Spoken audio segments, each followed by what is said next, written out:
예수님이 이 땅에 오시고 교회가 시작되었던 때는 제국 로마가 지배하고 황제가 신으로 추앙받던 시대였습니다. 그 힘의 바탕은 법과 제도, 로마의 평화라고 불리우는 팍스 로마나의 시대였습니다. 무력으로, 권력으로, 제도로, 법으로 로마는 지탱되었습니다. 힘이지요. 힘은 지탱의 원천입니다. 그러나 제국의 변방 유대 땅 백성들의 삶은 권력의 언저리에서 가장 많은 피해를 보았으며 그들의 삶은 나날이 피폐해져 갔습니다. 갈릴리와 유대와 사마리아와 그리고 예루살렘 전역은 언제나 이 로마의 압제 안에 신음할 수밖에 없었고 무척이나 이 시대는 혼란스러웠습니다. 로마의 황제 아우구스투스는 성경에 아구스토라고 기록되어 있는 황제입니다. 그의 양아들이 되어서 뒤이어 오른 황제가 티베리우스 황제입니다. 이 시기에 예수님이 나셨고 세례 요한과 예수님의 사역, 초대교회와 바울의 복음 전도가 다 이때 일어났습니다. 어려울 때, 힘들 때, 혼란할 때 복음은 빛이 납니다. 그리고 신앙과 믿음은 거기서 명징해지는 것이죠. 역사적으로는 이 시대를 팍스 로마나 로마의 평화 시기라고 말합니다. 제국 로마만을 위한 평화이지요. 창과 칼로 세워진 평화요, 강요되고 강제된 거짓 평화였습니다. 역사는 그렇게 승자의 시대를 찬양하고 영원한 제국을 꿈꾸는 이들을 옹호하고 황제를 그리스도로 부르는 일에 주저하지 않았었던 때입니다. 하지만 하나님의 시간은 역사를 아우르는 섭리 안에 있습니다. 때가 참해.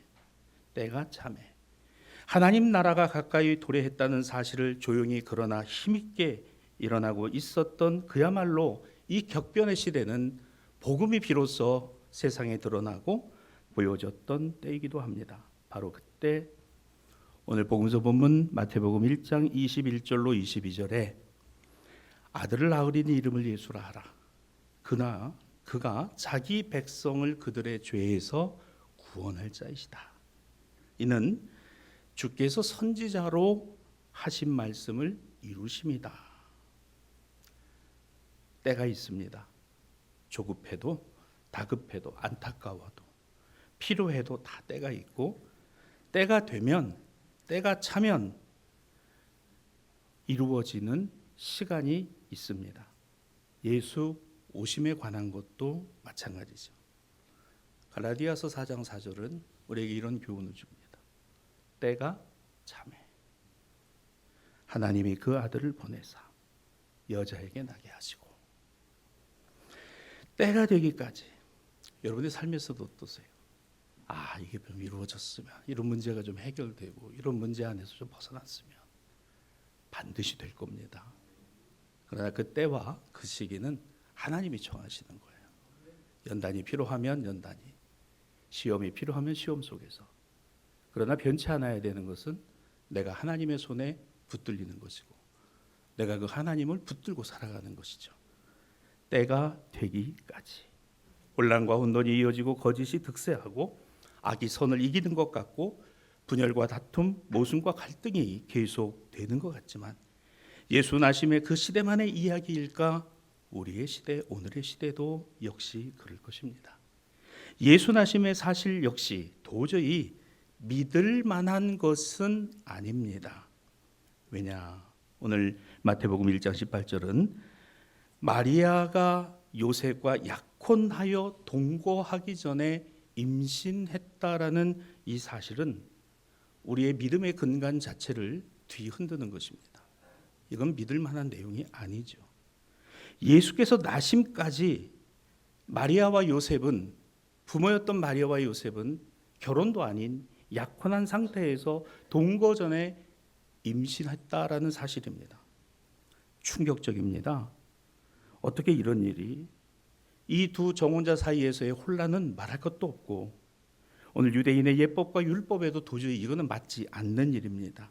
약혼을 하면 일정 시간 동안 기다렸다가 결혼의 예식을 올리고 그래서 혼인이 되어졌을 때부터를 결혼으로 보는 것이죠. 그래서 이때부터는 율법에 따르지 않으면 파혼은 불가능한 것이 됩니다. 요셉과 마리아의 경우는 정혼, 즉 약혼의 단계에서 아내 될 마리아가 임신을 했다는 겁니다. 충격적입니다. 아주 중요한 문제예요. 누구 입장에서요? 마리아 입장에서는 당혹스러움이요, 남편이 될 요셉의 입장에서는 도저히 이것은 받아들일 수 없는, 왜냐하면 아내 될 여인의 부정이 아닐까라고 생각할 수밖에 없는 내용이기 때문에 그렇습니다. 얼마나 괴로웠을까. 여러분, 내가 요셉이라면 얼마나 괴롭고 얼마나 혼란스럽고 얼마나 혼돈스러웠을까. 그런데 성경은 오늘 우리에게 이 요셉에 관한 이런 정보를 제공합니다. 19절인데요. 남편 요셉은 의로운 사람이기에 그를 드러내지 아니하고 가만히 끊고자 했다. 여기 가만히 끊고자 했다라는 이 말은 요셉은 이 문제를 공론화하지 않고 조용히 정리하고자 했습니다. 주변에서 이 같은 사실을 알기 전에 마리아를 버리고자 한 거죠. 오늘 여기 가만히 끊고자라는 이 원문은 그냥 도외시하는 것이 아니라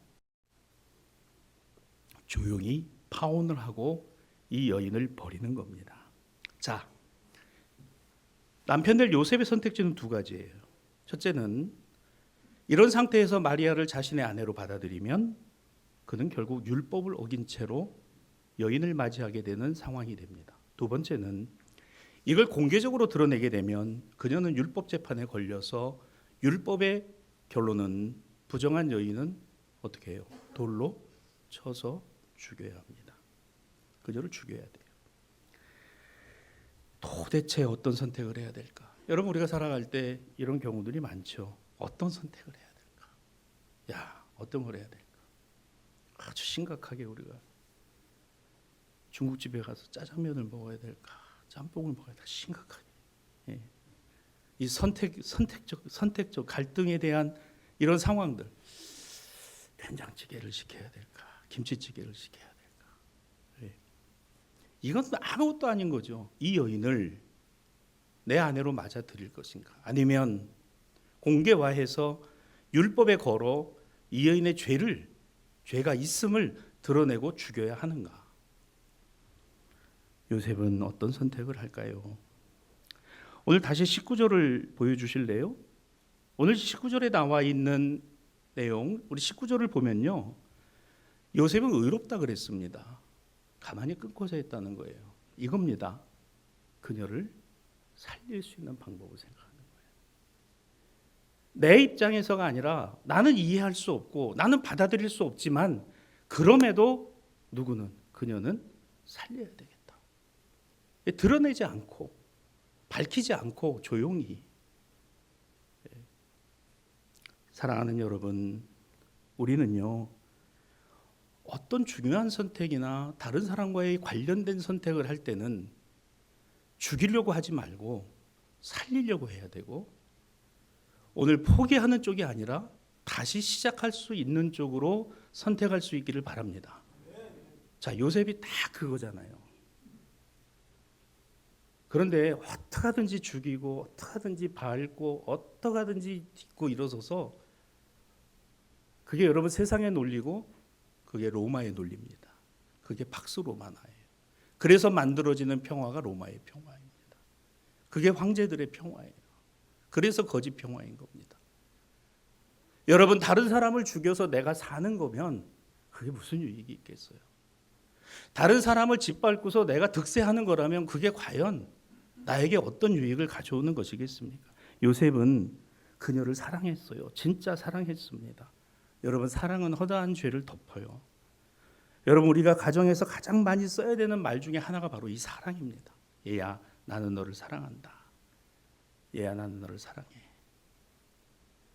남편이 아내에게, 아내가 남편에게. 오늘 이 말을 많이 할 수 있기를 바랍니다. 나는 당신 아니었으면 내 인생이 더 나았을 거야. 이런 소리 하지 마시고, 나는 당신을 사랑해. 당신 사랑해. 아유, 거짓말도 참, 거짓말이라도 좋잖아요. 나는 당신을 사랑해. 근데 진심을 담아서, 여러분, 요셉은 진심이었어요. 도대체 이해가 안 돼요. 어떻게 이런 일이 있지? 무슨 부정한 짓을 한 거야? 이게 뭐지? 이거 도대체 이해가 안 되는 상황에서 요셉은 의로운 사람이라 하나님의 뜻을 구했다는 거죠. 그러며 그녀를 살려야 되겠다. 그녀를 살려야 되겠다. 우리는 무슨 일이든지 내 판단과 생각으로 섣불리 행동하여, 아니 그것을 위해 의를 얻고 내 자신의 정당성을 입증하기 위해서 다른 사람을 죽이는 일과 그 다른 사람을 죽이는 것에 앞장서지는 말아야 합니다. 요셉은 생각했습니다. 한 번 더 생각하고 한 번 더 숙고했습니다. 여러분, 이게 하나님이 주시는 지혜예요. 하나님이 주시는 지혜는요, 살리는 지혜입니다. 죽이는 게 아니에요. 살리는 지혜예요. 요셉은 율법보다 더 높은 법을 따르기로 마음먹었어요. 그게 뭐예요? 하나님의 법입니다. 율법은 정죄하지만 하나님의 법은 용서하시는 거예요. 율법의 법은 죄인이라 낙인 찍지만 하나님의 법은 그 죄인을 하나님의 자녀로 바꾸시는 능력인 줄로 믿습니다.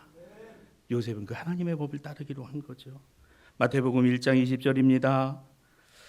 하나님은 그에게 이런 은혜를 주시기 시작했어요. 요셉아, 내가 이 일을 생각할 때에 다윗의 자손 요셉아, 내 안에 데려오기를 무서워하지 말라. 잘했다. 너 이 일을 통해서 너에게 맞습니다. 우리들의 신앙생활을 돌이켜볼 때 어떤 때는 우리가 너무 일찍 판단하고 어떤 때는 너무 비판하고 어떤 때는 너무 판단이 앞서다 보니까 일을 이루치는 경우들이 있습니다. 교회를 두고도 그렇습니다. 신앙에 관하여도 그렇습니다. 믿음에 관한 것도 그렇습니다. 교회에 관한 것도 그래요. 여러분, 다 때가 있어요.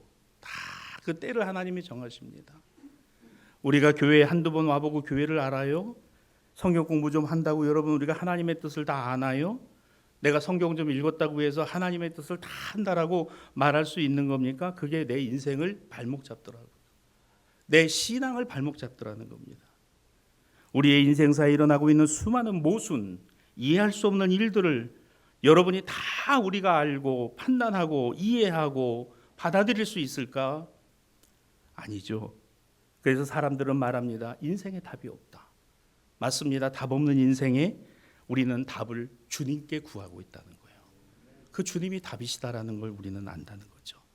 불가능할 것 같은 일임에도 분명히 일어나고 있는 사실 앞에서 낙심하고 망연자실하고 어찌할 바를 모르고 그렇게 시간을 보내는 인생에서가 아니라, 가능하다면 하나님, 나에게는 방법이 없고 하나님, 나는 이해가 안 되고 하나님, 나는 도대체 어떻게 해야 될지 모르겠습니다 라고 하는 그 시간, 그 기다림, 그 숙고하는 시간 동안에도 하나님은 일하시고 하나님은 만들어 가시고 하나님은 그 가운데 역사하시고 하나님은 그 가운데 우리의 길을 만들어 가시는 주님이신 줄로 믿습니다.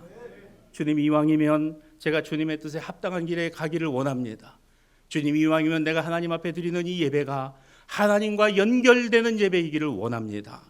주님이 이왕이면 제가 손해를 보더라도 다른 사람이 더 나은 것이라면 제가 감당할 수 있기를 원합니다. 주님, 내가 저 사람을 살릴 수 있기를 원합니다. 주님, 나도 살려주시고 저 사람도 살려주세요. 여러분, 얼마나 귀한 시간일까요? 그래서 기다림은 숙고의 시간이고 그리스도인들에게는 기도의 시간인 거죠. 하나님의 뜻을 구하는 거예요. 하나님의 은혜를 구하는 겁니다. 하나님의 뜻을 내 안에 담기를 기다리는 시간인 겁니다. 여러분, 기도라는 게 내가 늘 뭔가를 하나님 앞에 올려놓는 것만이 기도가 아니라 그 하나님께서 나에게 주시는 것을 놓치지 않으려고 하는 것도 기도다라는 거예요. 세미한 가운데 말씀하시고 묵상 가운데 말씀하시고 찬송 가운데 말씀하시고 설교 듣는 중에도 말씀하시고 예배의 자리에서도 말씀하시고, 여러분, 이것을 놓치지 않는 우리 성도들이 되시기를 주님의 이름으로 축원합니다. 보세요. 약혼자였던 마리아의 남편이었던 요셉은 참았습니다. 기다렸습니다. 그녀를 정죄하지 않았습니다. 도대체 이해할 수 없는 사실이지만 그렇다고 그녀를 믿지 못하겠다고 버리지 않았습니다. 기다렸습니다. 마침내 그 때가 되매, 때가 참에 하나님이 직접 개입하신 것이지요. 그래서 마태복음 1장 21절에 아들을 낳으리니 이름을 예수라 하라. 이름까지도 정해주세요. 자기 백성을 그들의 죄에서 구원할 자이심이라. 세상 모든 이름 가운데 이런 이름을 주신 일이 없어요. 오늘 예수 그리스도만이, 예수님만이 우리에게 구원의 이름이 되는 것은 나의 지어진 이름이 아니라 하나님이 세우신 이름이라는 겁니다. 여러분, 교회는 사람이 모이지만 사람으로 세워지는 게 아닙니다. 하나님이 지어 가시는 거예요. 여러분의 가정도 그렇습니다. 내가 만들어 가는 것 같지만 하나님이 세워 주셔야 되는 거예요. 남편을 세우시고 아내를 세우시고 아버지를 세우시고 어머니를 세우세요. 여러분, 이게 주님의 손에서 만들어져 가는 가정이죠. 하나님이 하시는 일, 하나님은 하나님 당신이 하시는 일을 다 하고 계시는 겁니다. 우리가 그것을 다 알지 못한다는 거예요. 여러분, 나는 하나님이 하시는 일을 다 알지 못합니다. 그래도 하나님이 하신다라는 것을 나는 믿습니다. 우리는 신앙과 믿음을 이해하려고 합니다. 그러나 이해될 일이 아니라는 것을 믿지 않는다면 그 믿음이 아니죠. 이해하면 믿습니까? 납득이 돼야 믿는 거예요? 이해하고 납득이 되지 않는 일이 세상에 더 많은데요. 우리는 그래도 살아가잖아요. 그러면서 골똘히 생각하잖아요. 이걸 어떻게 풀어가야 될까라고 염려하잖아요. 신앙도 마찬가지더라고요. 하나님의 뜻을 다 이해하고 하나님의 뜻을 다 알기 때문에 나는 신앙생활하고 있어라고 하는 그런 사람들이 누가 있습니까? 그렇습니다. 신앙은 신비입니다. 예수의 오심도 나심도 전하심도 죽으심도 부활하심도 모두 신앙의 신비입니다. 이 신비는 이해되는 것이 아닙니다. 인간의 이성과 자연계의 모든 법칙을 뛰어넘는 일입니다. 처녀가 잉태하여 아들을 낳으리라. 말도 안 되는 소리. 이해가 안 되니까요. 믿음이요? 왜 그걸 믿는데? nothing이요. 나는 안 믿어. 나는 그걸 도저히 믿을 수 없는 거야. 맞습니다. 자연계와 인간의 이성과 그리고 우리가 알고 있는 과학적 지식과 상식 안에서는 이거는 말도 안 되는 이야기입니다. 하나님만이 하실 수 있는 일, 그건 나의 영역이 아닙니다. 사랑하는 성도 여러분, 하나님이 하시는 일은 나의 영역이 아니에요. 하나님의 주권입니다. 하나님의 영역에 있어요. 나고 죽는 것, 살고 가는 것 다 하나님의 주권 안에 있어요. 그게 우리의 인생이더라는 겁니다. 하나님만이 하실 수 있는 일, 인간이 할 수 없는 일입니다. 이해할 수도 없는 일, 그러나 하나님을 우리는 믿음으로 알 수 있는 일입니다. 우리는 이것을 기적이라고 말합니다. 나에게는 기적이지만 하나님에게선 일이죠. 하나님이 하시는 일은 나에게 기적으로 다가오는 거죠. 우리가 보다도 겸허히 받아들여야 하는 것은 신앙은 기적의 차원이 아니라 신비라는 겁니다. 이해할 수 없고 도저히 나는 납득이 되어지지 않는 가운데 어떻게 이 떡을 받아 먹으라, 이것은 너희를 위하여 주는 내 몸이니 너희가 이것을 먹을 때마다 나를 기념하라. 잔을 가지사 축사하시고 제자들에게 나눠주시며 너희가 이 잔을 받아 마셔라. 너희를 위하여 흘리는 피 곧 나의 구원의 피니라. 너희가 이것을 먹을 때마다 나를 기념하라. 야, 오늘 교회 가면은 또 하나 먹고 또 한 잔 마시네. 여러분, 그래요? 신앙의 신비, 그리스도의 몸입니다. 주님, 내가 주님의 몸을 영합니다. 주님의 몸이 오늘 나를 살리십니다. 내가 주님의 피를 영합니다. 이 주님의 피가 나의 구원의 피가 되었습니다. 여러분, 이게 신앙이에요. 이게 납득이 되냐고요. 얼마나 놀랍습니까? 여러분, 하나님이 하시는 일은 놀랍지 않은 것이 없어요. 언제나 해가 뜨고 해가 지는 일들, 여름에 해가 높고 겨울에 해가 낮은 일들, 때가 되면 계절이 바뀌고 시간의 변화가 찾아오는 일들. 여러분, 이 일을 누가 정합니까? 권력자들이 정해요? 기상청의 예보관들이 정합니까? 바람이 어디서 불고 어디로 가는지 누가 정하나요? 오늘 우리가 살아가는 삶의 일거수일투족을 누가 정하나요? 내가 하는 거지. 내가 믿는 거지. 내가 하니까 되는 거지. 자신하지 마십시오. 당신에게도 남은 시간이 얼마 없어요. 우리가 건강하면 우리가 살면 70이고 강건하면 80이라고 그랬습니다. 여러분, 우리의 인생의 삶이 하나님을 다 안다고요? 하나님이 다 우리에게 알게 하신 거라고요? 오직 알게 하신 것은 단 하나, 내가 너를 사랑한다. 그리고 내가 너를 위하여 피를 흘리고 내가 너를 구원하였다. 이 한 가지. 오히려 그분의 자비입니다. 그분의 사랑입니다.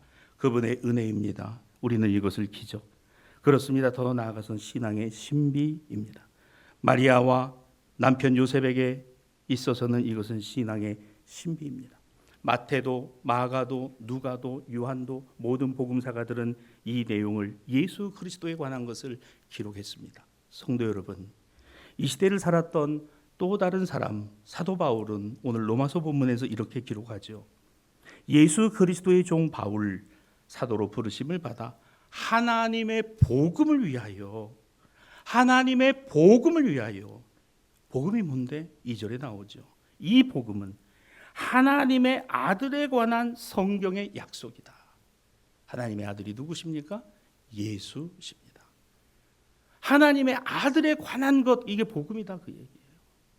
여러분, 이 복음은 오늘 나의 삶에 이루어져야 될 하나님의 뜻인 겁니다. 이게 무슨 이야기일까요? 내가 원하고 내가 바라보는 것만에서의 소원의 성취가 복음이 아니라 하나님의 아들이신 예수 그리스도가 하나님의 복이다. 오늘 그 예수 믿음이 복이다. 그 예수 믿음의 소식이 들려오면 그게 복음이다. 이게 복된 소식. 그래서 우리는 성탄을 앞두고 기쁘다 구주 오셨네, 만백성 맞으라 찬양하잖아요. 이 기쁨의 소식이에요. 복음이라는 단어는 로마의 황제만이 썼어요. 법이었습니다. 힘이었습니다. 진리였습니다. 그래서 이 체제 아래 평화가 있었으니 이것이 팍스 로마나 로마의 평화입니다. 로마의 전성기였다고 말합니다. 황금기였다고 말합니다. 안정기였다고 말합니다. 그러나 그것은 어디까지나 역사가와 인간의 시각일 뿐입니다. 힘있고 가지고 이룬 자의 논리이죠. 그러나 복음사가들은 역사가들과 달랐습니다. 마태나 마가나 누가나 요한이나 나중에 뒤늦게 사도된 바울까지도 오늘 이 평화가 진짜 평화가 아니라 참된 평화는 오직 하나님의 아들 예수 그리스도 안에 있고, 예수 그리스도가 이 땅에 오심이 진짜 평화가 이것이고, 진짜 황제가 이분이고, 진짜 구원이 여기에 있다, 이걸 말했다는 거죠. 여러분, 대단하지 않습니까? 예수 그리스도 나심이 바로 복음의 시작이라고 말하고 믿고 확신했다는 거예요. 복음사가들과 사도 바울과 초대교회는 바로 이 로마의 평화라는 시기에 진정한 평화, 진짜 평화를 육신을 입고 오신 하나님의 아들 예수 그리스도께 있음을 전하였습니다. 전도했습니다. 고난받으시고 나무에 달려 죽으시고 부활하신 예수님이야말로 주님이시다. 그가 바로 하나님의 복음이다. 어떻게 로마 제국의 보잘것없는 변두리에 별 힘도 없는 일단의 사람들이 절대 강자의 힘과 권력을 가졌던 로마 황제를 단호히 거부하고 부정하고, 아니 칼이나 위협이나 목숨이나 그 어떤 것도 우리를 두렵게 할 수는 있어도 내가 가진 이 복음을 빼앗아갈 수 없다라는 확신을 갖게 했겠느냐라는 거예요. 세상이 아무리 소란하고 아무리 어려워도 나는 예수 그리스도를 붙들고 있는 것을 누구도 빼앗을 수 없고, 어느 누구도 여기서 나를 바꿀 수 없다라는 이 믿음을 저도 여러분도 갖고 있고, 이것을 갖고 있는 것이 뭐요? 교회라는 겁니다. 이게 교회라는 거예요. 무엇이 이들을 그렇게 강하게 묶을까요? 무엇이 우리를 그렇게 묶어 놓을까요? 무엇이 교회를 되게 할까요? 바로 복음의 힘. 복음의 힘, 복음의 능력입니다. 여러분, 복음이 능력이 있는 거예요. 하나님의 말씀이 능력이 있고, 하나님이 일하심을 내가 세밀하게 느끼면 내 안에 감사가 일어납니다.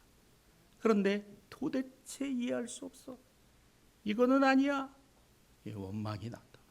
불평이 난다. 원망이 됩니다. 불평이. 그럼 어떻게 할래요? 여러분, 방법이 있어요? 방법이 있습니까? 나에게는 방법이 없죠. 오늘을 살아가는 우리는 세상에서 번영과 성공, 행복을 이야기하며 돈과 물질을 숭배하는 자본주의의 최첨단의 질서 안에 우리는 놓여져 있습니다. 여러분, 이 성탄, 크리스마스의 기원이 바로 오늘 본문에 있고, 이 본문으로부터 예수 그리스도의 나심이 시작되었고 복음이 시작되었다고 우리가 들었습니다. 예수님의 탄생, 복음의 시작. 그런데 오늘 2025년을 살아가는 우리들에게는요, 세상에 나아가 보면 언제부턴가 메리 크리스마스라는 단어가 점점 사라지고, 크리스마스라는 단어가 점점 지워지고, 그 자리를 해피 홀리데이, 해피 홀리데이. 해피 홀리데이. 즐겨라, 마셔라, 부어라, 즐거워해라, 휴일이다. 우리 김해의 백화점 여기도 쫙 붙어 있더라고요. 해피 홀리데이. 여러분, 메리 크리스마스라는 단어, 성탄이라는 단어, 이 크리스마스라는 단어가 뭐예요? 그리스도께 예배하라, 이런 뜻입니다. 이거 쓰지 말자는 거예요. 그거 기독교만의 일이라는 거예요. 그거 너희들만의 일이라는 거예요. 교회 다니는 너희들이나 하라는 거예요.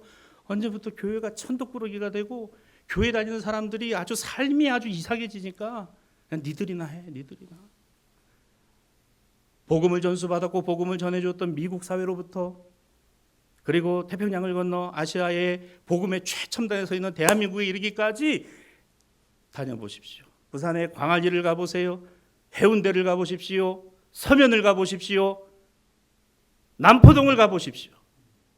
크리스마스라는 단어가 사라지고 홀리데이라는 단어가 오젓이 그 자리에서 주인 노릇을 하고, 이런 단어를 대체하고 있습니다. 유행하고 있습니다. 노는 날이다, 쇼핑하는 날이다. 자본주의에 힘입은 기업들은 해피 홀리데이를 부추깁니다. 그러면서 연말 연시 가장 큰 대목 블랙 프라이데이라고 하는 추수감사절로부터 이 성탄과 연말 연시까지 쭉 이어지는 이 절기에 부어라, 마셔라, 술 취해서 흥청망청 쓰고, 그러니까 크리스마스라는 단어와 어울려요, 안 어울려요? 안 어울리잖아요. 안 어울리잖아요. 그리스도의 예배, 성탄이라는 말과 부어라, 마셔라, 그렇게 사는 게 이게 어울리는 겁니까? 안 어울리잖아요. 그러니까 대체하는 거예요. 바뀔 생각 안 하는 겁니다. 돌이키지 않는 거예요. 그냥 즐기자. 해피. 왜? 홀리데이. 휴일이야. 얼마나 좋아. 여러분, 하나님께 추수감사로 시작된 우리의 예배들이 대림, 주 오심을 기다리는 1, 2, 3, 4주를 지나 돌아오는 25일 성탄과 1월 6일 주현, 주님의 오심까지 우리는 앞으로 경건하고 가장 중요한 인류사의 획을 그은 하나님의 구원의 시간을 살아가고 있습니다. 그런데 세상은 부어라, 마셔라, 술 취해라, 방탕해라, 그게 문화다. 여러분 다녀보십시오. 크리스마스라는 단어 보기가 얼마나 힘든지, 성탄이라는 단어를 보는 게 얼마나 힘든지. 거룩하고 경건해야 될 캐롤이 사람들의 웃음거리가 되고, 오늘 노닥거리가 되는 이 세대, 기독교적인 색채를 빼라, 예수의 색채를 빼라. 그래서 어떻게 하든지 더 많은 사람들이 쇼핑을 하고 물건을 구매하고 마케팅을 하고, 이게 오늘을 살아가는 우리들이.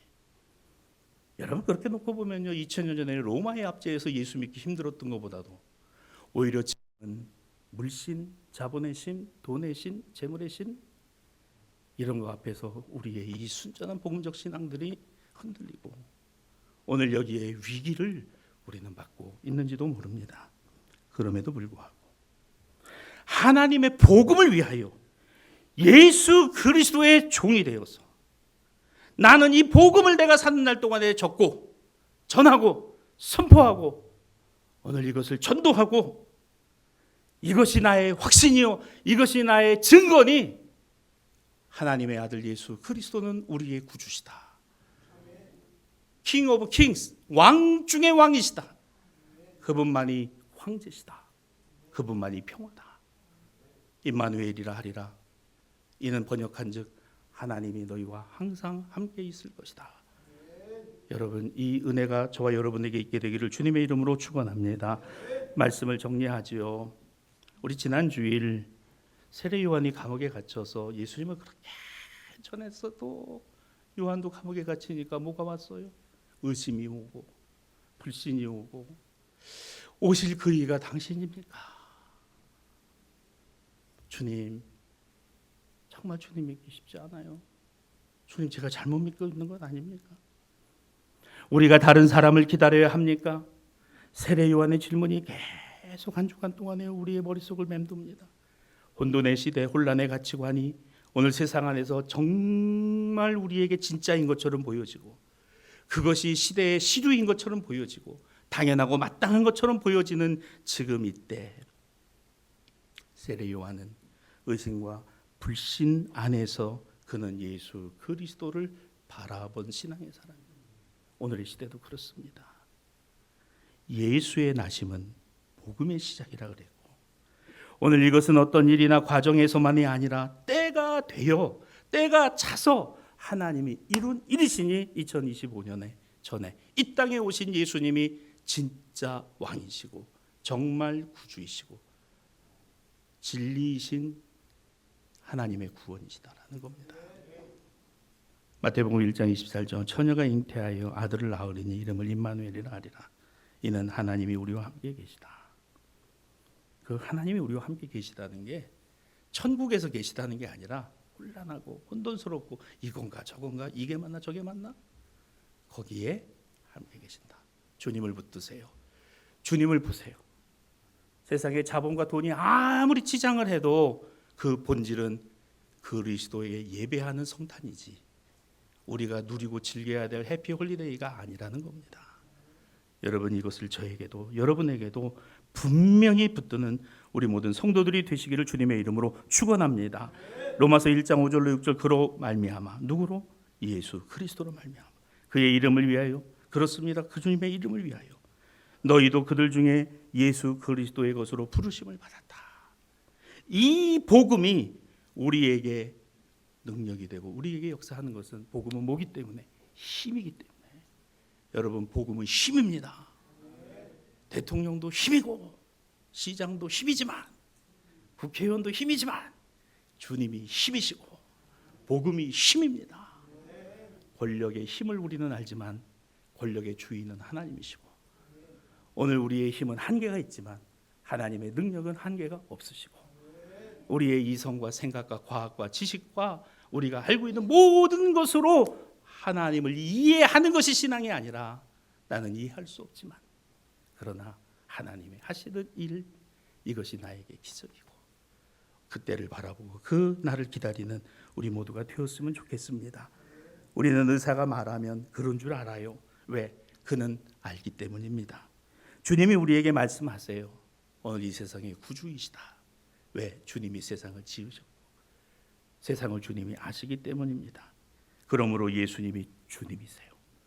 주님은 대체 불가입니다. 무엇과 바꿀 수 있는 게 아닙니다. 그 주님이 오직 한 분이신 예수십니다. 그 예수가 그 예수님이 저에게도 여러분들에게도 이 복된 대림 마지막 주간 이 촛불 다 꺼지고 이제 25일 성탄의 빛에 오실 우리 주 예수 그리스도를 붙든 이 복음의 힘을 붙들고 살아가는 저와 여러분 되고 우리 교회가 되어지기를 주님의 이름으로 축복합니다. 이 같은 은혜가 여러분에게 풍성하게 넘치시기를 주님의 이름으로 축원합니다.